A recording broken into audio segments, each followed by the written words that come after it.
கிறிஸ்துவுக்குள் பிரியமானவர்களே, அப்போஸ்தலர் 26ஆம் அதிகாரத்தின் தியான பகுதிக்காக உங்களை அன்புடன் அழைக்கிறேன்.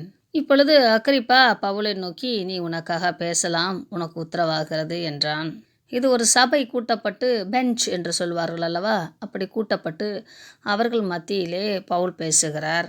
தேசத்தின் உயர்ந்த அதிகாரிகள், பொறுப்பாளர்கள் எல்லோரும் கூடி வந்திருக்கிறார்கள். பவுல் தான் எப்படி ஒரு நியாய விசாரிப்பு கூண்டிலே நின்று பதில் சொல்ல வேண்டுமோ அதன்படி தான் சொல்லுவதெல்லாம் உண்மை என்று சொல்வது போல கைகளை நீட்டி தனக்காக உத்தரவு சொல்லத் தொடங்கினான். இது உறுதிமொழி எடுத்துக்கொள்வதற்கு அடையாளத்தை காட்டுகிறது. இது ரோமர்களுடைய வழக்கமாக இருந்தது. இவனும் ரோமன் சிட்டிசன்ஷிப்புக்குரியவராக இருந்தபடினாலே அந்த முறைமையிலே தான் உத்தரவு சொல்லுகிறார். ஒருவேளை இந்த பகுதியிலே மொழியிலேயோ அல்லது அராமைக்கு மொழியிலேயோ பேசியிருக்க வேண்டும் பவுல். ஏனெனில் யூதர்களை சார்ந்தவர்களும் ஏரோதியர்கள் வம்சத்திலே உள்ள அக்கிரிப்பா ராஜாவும் பெனிகாயிலும் ரோம சாம்ராஜ்யத்தை சேர்ந்தவர்களும் இருக்கிறபடினாலே பொதுவான மொழியிலே இது பேசப்பட வேண்டிய சீனா இருக்கிறது. எந்த மொழியாக இருந்தும் மொழி ஞானத்திலே சிறந்தவராய் இருக்கிற பவுல் மிக அழகாக இந்த வர்ணனைகளிலே அவரிடத்திலே பேசுகிறார். தமிழிலே வாசிப்பதனால இந்த பின்னணிகளை நாம் மறந்துவிடக்கூடாது.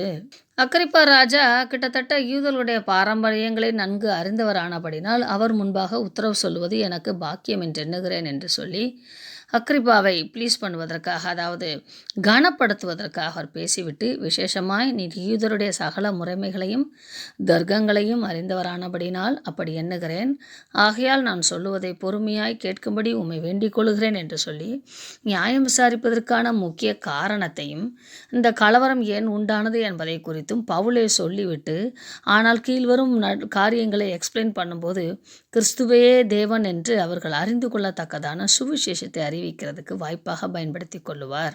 நான் சிறு வயது முதல் குற்றமற்றவன் என்று சொல்லி no blame on my childhood onwards என்பதை அங்கே வைக்கிறார். இதை 4ஆம் வசனத்திலே வாசிக்கலாம். எருசலேமிலே என் ஜனத்தாருக்குள்ளே நான் இருந்த வாழ்க்கையை அந்த காலத்தில் இருந்த யூதர்களிலிருந்து இப்பொழுது இருக்கிற யூதர்கள் வரும் அறிந்திருக்கிறார்கள். ஏரோது வம்சத்திலே உள்ளவர்கள் அவர்களுடைய காலங்களிலே யூத பெண்களை திருமணம் செய்தவர்களாய் காணப்பட்டார்கள். ஆதலால் அவன் நம்முடைய மார்க்கத்தில் உள்ள சமய பேதங்களிலும் மிகவும் கண்டிப்பான சமயத்துக்கு இசைந்தபடி பரிசேயனாய் நடந்தேன் என்று சாட்சி சொல்ல அவர்களுக்கு மனதிருந்தால் சொல்லலாம் என்று நம்முடைய என்று அக்கிரிப்பாவையும் தன்னோட கூட சேர்த்து கொள்கிறான். இது ஒரு ரிலேஷன்ஷிப் ஓனாக இருக்கும். தேவன் நம்முடைய பிதாக்களுக்கு அருளி செய்த வாக்குத்தத்தம் நிறைவேறும் என்று. இவன் ஏதோமியர்களின் வம்சத்தை, ஏஷாவின் வம்சத்தை சேர்ந்தபடினாலே பிதாக்கள் நம்முடைய பிதாக்கள் என்று சொல்லும்போது ஆபிரகாம் வந்து விடுகிறார் அல்லவா, ஆதலால் நம்முடைய என்று சொல்லுகிறான்.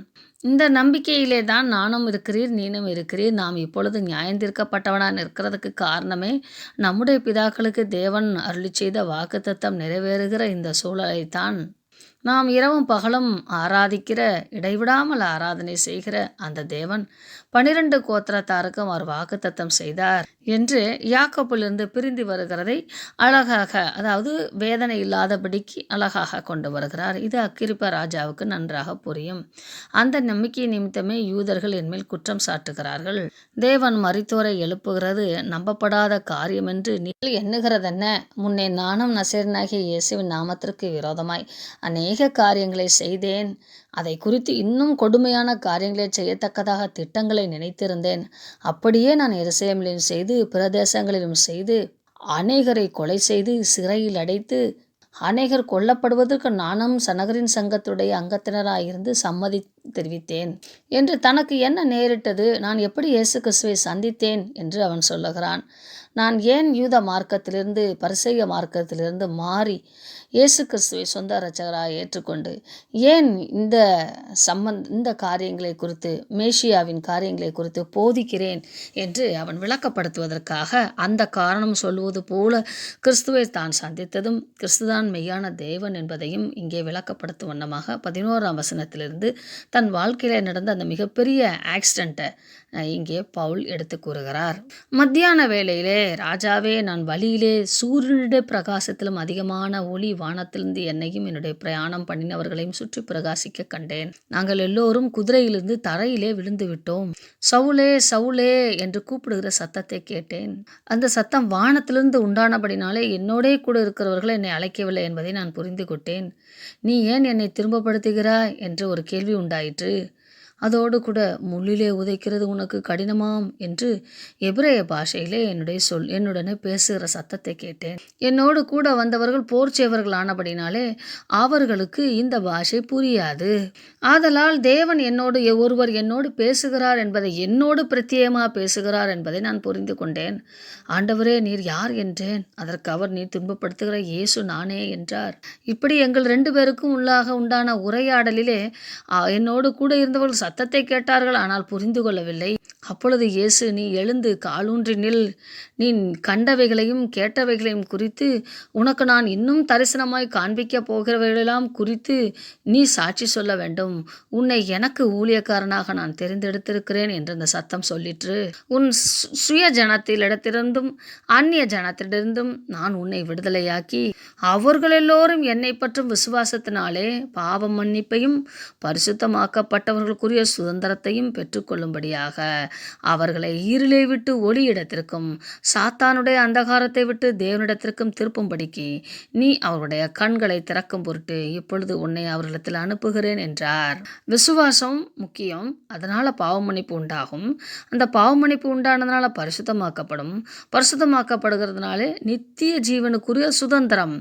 ரட்சிப்பிலிருந்து ஆரம்பித்து பரலோகம் வரைக்கும் உள்ள காரியங்களை அனைத்தும் இந்த 3 வரியிலே அடக்கி விடுகிறார். இதை உணராமல் இருக்கோம் என்றால் இருளிலே இருக்கிறோம். கிறிஸ்துவை ஏற்றுக்கொண்டோம் என்றால் ஒளியிடத்திலே வருகிறோம். கிறிஸ்துவை ஏற்றுக்கொள்ளவில்லை என்றால் சாத்தானின் அதிகாரத்திலே இருக்கிறோம். நாம் தேவனிடத்தில் ஒப்புரவாக வேண்டியவர்கள். அப்படி அவரிடத்திலே நாம் திரும்பி ஓட வேண்டும்.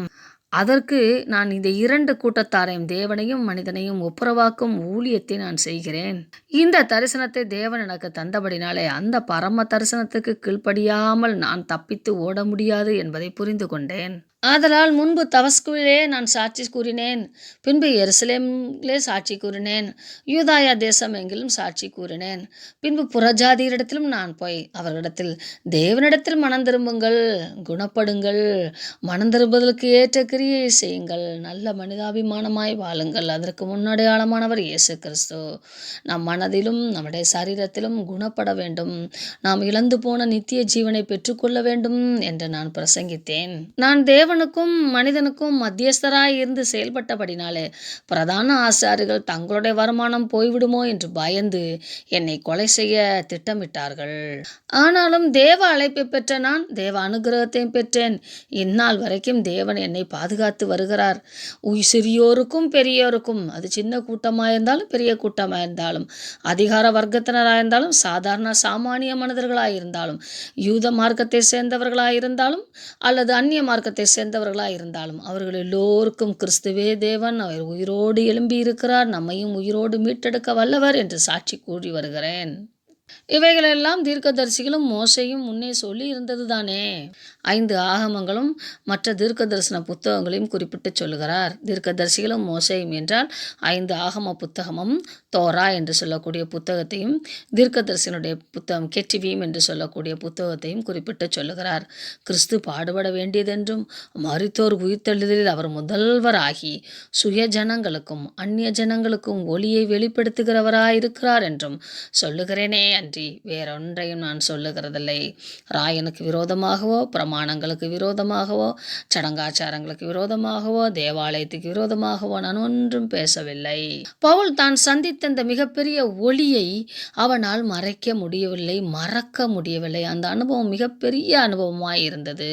அதை குறித்து தனது நிருபங்களிலே எழுதும் போதும் பல இடங்களிலே எழுதியிருக்கிறார். விசேஷமாக 1 தீமோத்தேயு 6 அதிகாரம் 14-15 வசனங்களிலே நீங்கள் வாசித்து பார்க்கும்போது சொல்லும்போது இந்த ஆச்சரியமான ஒளியை குறித்து அவர் எவ்வளவாய் புரிந்திருக்கிறார் என்பதை நீங்கள் வாசிக்கலாம். தீமோத்தேயு 1:17 சொல்லும்போது, நித்தியமும் அழிவில்லாமையும் அதரிசனமும் உள்ள ராஜனுமாய் தாம் ஒருவரே ஞானமுள்ள தேவனுமாய் இருக்கிறவருக்கு கனமும் மகிமையும் சதா காலங்களிலும் உண்டாயிருப்பதாக என்று சொல்லி இயேசு கிறிஸ்துவுக்கு அவர் அப்படிப்பட்ட ஒரு புகழ்ச்சியை பாடுவதை நீங்கள் பார்க்கலாம். அதே போல 1 தீமோத்தேயு 6:13 நீங்கள் வாசித்து பார்க்கும்போது, நம்முடைய கர்த்தராகிய இயேசு கிறிஸ்து பிரசன்னமாகும் வரைக்கும் நீ இந்த கற்பனையை மாசில்லாமலும் குற்றமில்லாமலும் கை கொள்ளும்படிக்கு எல்லாவற்றையும் உயிரோடு இருக்க செய்கிறவர தேவனுடைய சன்னிதானத்திலேயும் பொந்து பிலாத்துவின் முன்றில் நல்ல அறிக்கை சாட்சியாக விளங்க பண்ணின கிறிஸ்து இயேசுனுடைய சன்னிதானத்திலும் உனக்கு கட்டளையிடுகிறேன்.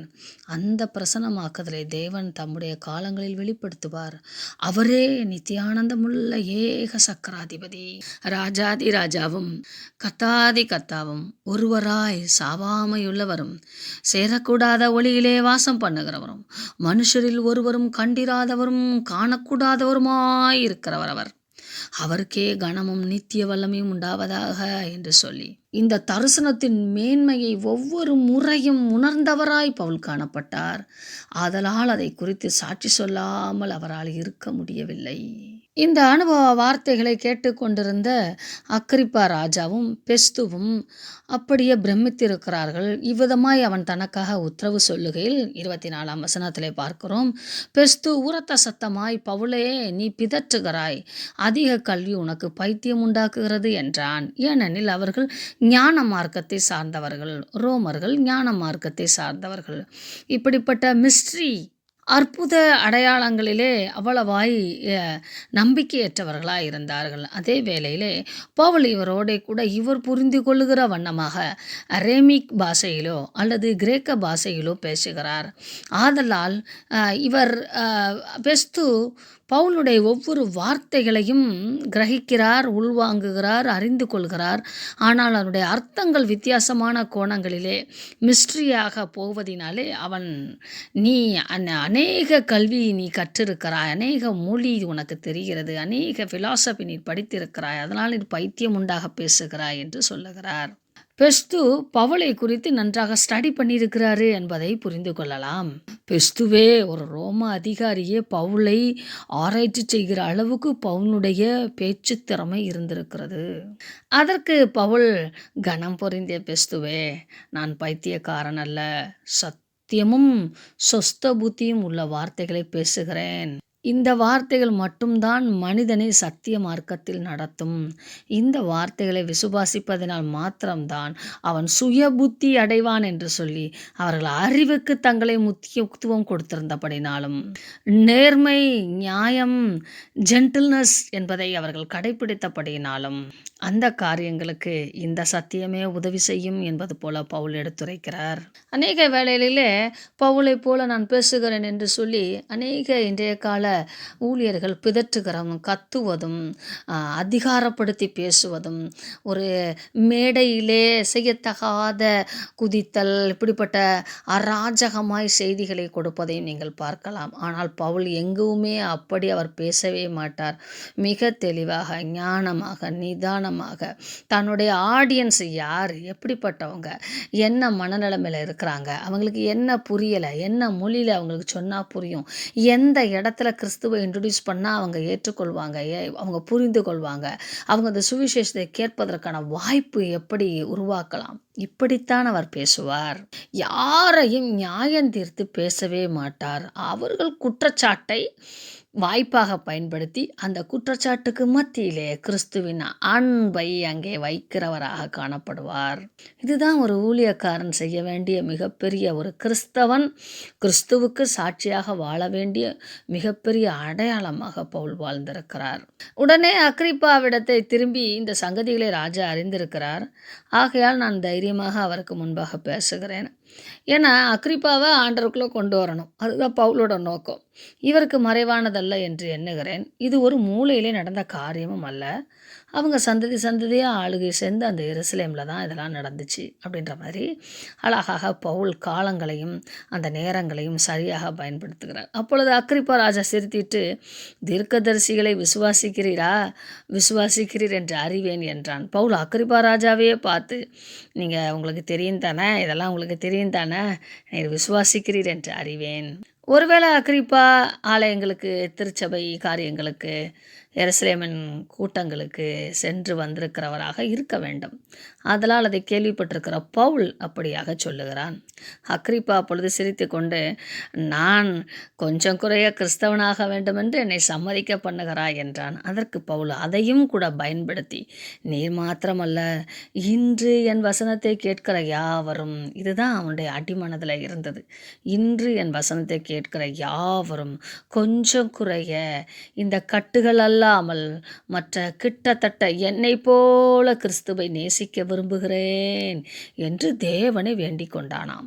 இவர்கள் எல்லோரும் கிறிஸ்துவின் அன்பை புரிந்து கொள்ளவும், பதிலுக்கு இவர்கள் கிறிஸ்துவை முழுமையாய் நேசிக்க வேண்டும் என்ற அந்த சுவிசேஷ அறிவிப்பத்தின் எண்டு ரிசல்ட் நடக்க வேண்டும் என்று சொல்லி வேண்டிக் கொண்டானாம். இதை கேட்ட மாத்திரத்திலே அந்த கூடுகை டிஸ்போஸ் பண்ணப்படுகிறது. ராஜாவும் தேசாதிபதியும் பெனிக்கேயாலும் அவர்களுடனே கூட இந்த மற்றவர்களும் எல்லோரும் எழுந்திருந்து தனியே போய், இந்த மனுஷன் மரணத்துக்காவது கட்டுக்காவது பாத்திரமானதொன்றை செய்யவில்லை என்று தங்களுக்குள்ளே பேசிக்கொண்டார்கள். அக்கிரிப்பா ராஜாவை நோக்கி, இந்த மனுஷன் ராயனுக்கு அபாயமிடாதிருந்தான், ஆனால் இவனை விடுதலை பண்ணலாம் என்று அக்கிரிப்பா பெஸ்துவை நோக்கி பேசுகிறான். இப்படி மரணத்துக்கு ஏதுவான குற்றம் ஒன்றும் இவனுக்குள் இல்லை என்று சொல்லி அவர்களே நியாயந்தீர்த்து, ஆனாலும் ராயனுக்கு எழுதி அனுப்ப வேண்டியதானபடினால் அவர்கள் அந்த காரியத்தை ஆயத்தப்படுத்துகிறார்கள். அதை நாம் 27ஆம் அதிகாரத்திலே வாசிக்கலாம். ஒவ்வொரு முறையும் வாய்ப்பையும் பவுல் அழகாக பயன்படுத்தி கொண்டு தான் ரட்சிக்கப்பட்ட விதத்தை எப்பொழுதும் சொல்லி தனது மரணம் வரைக்கும் நிருபங்களிலே எழுதக்கூடிய அளவுக்கு அந்த முதல் தரிசனத்தை